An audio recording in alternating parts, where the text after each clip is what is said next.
Hi everyone, my name is Natasha and today I'm going to be talking about library services and incarcerated people, or people in prison.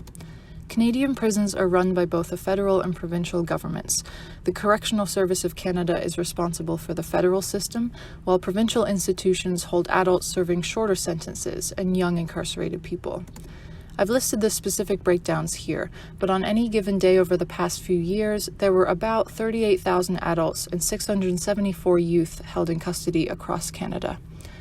It's important as well to recognize that systemic oppression, racism, and colonialism within our criminal justice system and society has led to an overwhelming amount of marginalized people behind bars. This reality is especially harrowing for Indigenous people, as exemplified here. In a general sense, the information needs of incarcerated people fall under four broad categories. They need access to legal and self-help information to know their rights and help improve their circumstances. They need information about re-entering the community upon release, such as housing and job information.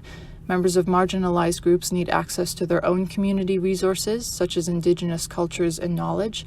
And as much as the next person, they need access to general information, perhaps for recreational reading, to satisfy curiosity, to expand their knowledge, or any of the other countless reasons we seek out information throughout our lives.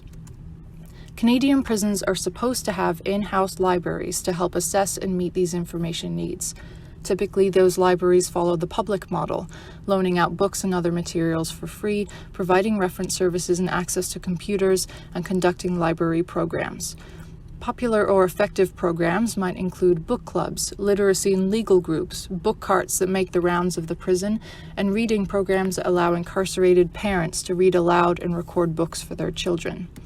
The CSC claims that federal institutions have libraries for inmates, and the province of Ontario, for example, states that inmates have a general right to read and access information and are encouraged to do so. However, this is swiftly followed with the assertion that restrictions may apply where there is reasonable cause to believe that the material would impact the security, safety, and good order of the institution. This is where our problems begin.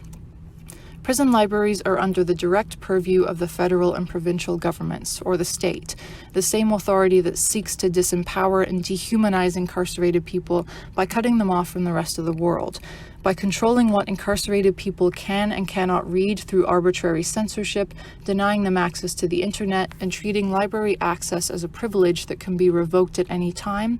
The state can use the prison library as a tool to exercise ideological power over inmates and maintain prison order.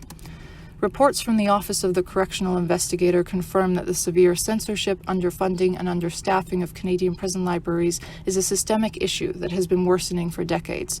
Short of completely dismantling the carceral state, it can be difficult to know how to solve such an entrenched crisis. However, I'd like to outline two reasons why library services for incarcerated people are of utmost importance to all information professionals, even if you don't work at a prison library. Simply put, incarcerated people and their loved ones are members of our communities. The vast majority of incarcerated people will return to their communities upon release, and they need access to library services both inside and outside of prison to help attain fulfilling lives during and post-incarceration.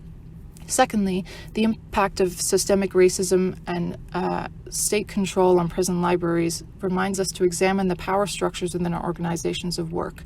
We need to know how to navigate them and how our information services might perpetuate these power dynamics, even if we don't mean to cause harm. Thank you for watching, and please check out our webpage for more information.